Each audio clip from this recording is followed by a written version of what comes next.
کوئی اگر لاہور میں جو فلمیں بنتی ہیں یا کوئی کم سے کم ڈرامے بنتے ہیں اس میں کوئی آپ کا کوئی تعلق والا ہے نا، خدا کا واسطہ یہ کوئی سلطان رائی والا رول دلا دو خواجہ آصف کو، یہ پڑکیں چھڑکیں ادھر جا کے مار گیا کریں. دیکھیں قومی معاملات کے اندر سنجیدگی سے آپ کو چیزوں کو لینا ہوتا ہے، اور جس قسم کے وہ بیان دیتے ہیں وہ کوئی حالات کو بہتر کرنے کی طرف نہیں چیزوں کو لے کر جاتے. خوشائند بات یہ ہے کہ ترکی کا بھی بیان آ گیا ہے، پاکستان اور افغانستان کے اندر اتفاق ہو گیا ہے کہ 6 نومبر تک سیز فائر آگے جاری رہے گا. اچھا جی، آج تھوڑی سی بات کریں گے پاکستان کی معیشت کی، اور اس کی وجہ سے پاکستان کے عوام جن مشکلات کے اندر گھرے ہوئے ہیں. اب ایک لمبا عرصہ گزر گیا ہے، شہباز شریف صاحب جو ہیں ان کو وزیر اعظم بنے ہوئے 3.5 سال کا عرصہ گزر گیا ہے، اور جو خود اعتراف جرم ہوتا ہے نا، انہوں نے ایک خود اعتراف جرم کر دیا ہے. 3.5 سال وزیر اعظم بننے کے بعد انہوں نے 8 کمیٹیاں تشکیل دی ہیں جس کے اندر نجی شعبے کے بھی لوگ موجود ہیں. ان 8 کمیٹیز کا کام یہ ہے کہ وہ بتائیں گے کہ معیشت کس طریقے سے چلانی ہے. اور میاں صاحب 3.5 سال سے کرسی پہ بیٹھے ہوئے ہو، اور 3.5 سال کے بعد اب کمیٹیاں بنانے کی اگر ضرورت پڑ گئی ہے تو اس لیے پنجابی میں ایسے موقع کے لیے کہتے ہیں ہونہار ہی مان رہی ہے. پچھلے 3 سال کے اندر پاکستان کی معیشت کی شرح نمو جو ہے جی، وہ پاکستان کی تاریخ کے کوئی بھی جو 3 سال ہیں اس میں سب سے کم ہے.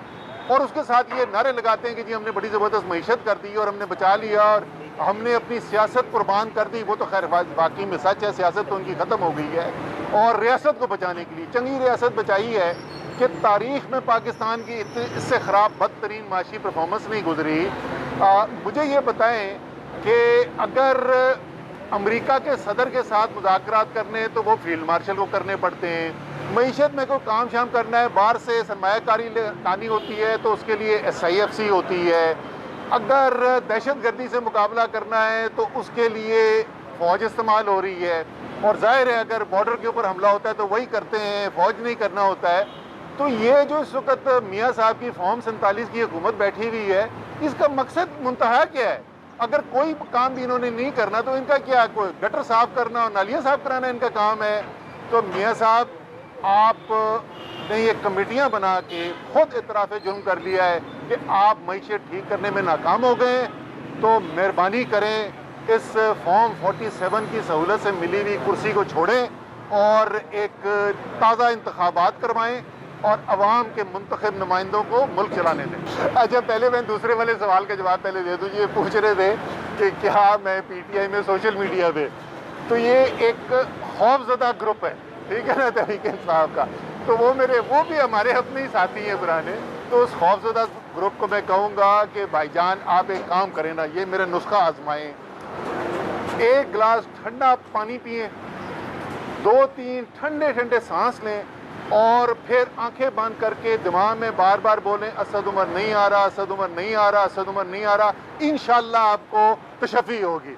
اچھا، دوسرا سوال جو آپ نے پوچھا تھا وہ کیا تھا جی؟ وزیر اعلیٰ KPK. دیکھیں جی، اس وقت جو پاکستان کی صورتحال ہے، جو بارڈر کے اوپر افغانستان کے ساتھ ہماری صورتحال ہے، جو دہشت گردی جس طریقے سے بڑھ گئی ہے، جس طریقے سے ہمارے فوجی، ہمارے سیکیورٹی اہلکار، پولیس والے شہید ہو رہے ہیں اس دہشت گردی کی وجہ سے، تو ایک بہت ہی حساس صورتحال ہے خیبر پختونخوا کی. وہاں پر ایک خوشائند بات ہوئی. پہلے یہ کہا جا رہا تھا کہ جی سہیل آفریدی کو جو ہے وزیر اعلیٰ نہیں بننے دیا جائے گا، لیکن اس کے بعد مینڈیٹ کا احترام کیا گیا. یہ اچھی چیز ہے، خوشائند چیز ہے. اس کے بعد یہ بھی اچھی بات ہوئی کہ خبر آئی کہ کور کمانڈر صاحب جو ہیں وہ خود گئے سہیل آفریدی سے ملنے کے لیے، ان کو مبارکباد بھی دی. یہ اچھی باتیں ہیں. وہاں پر وفاق کی، ریاست کی، خیبر پختونخوا کی حکومت کے ساتھ ایک اچھا تعلق ہو، یہ پاکستان کے حق میں ہے.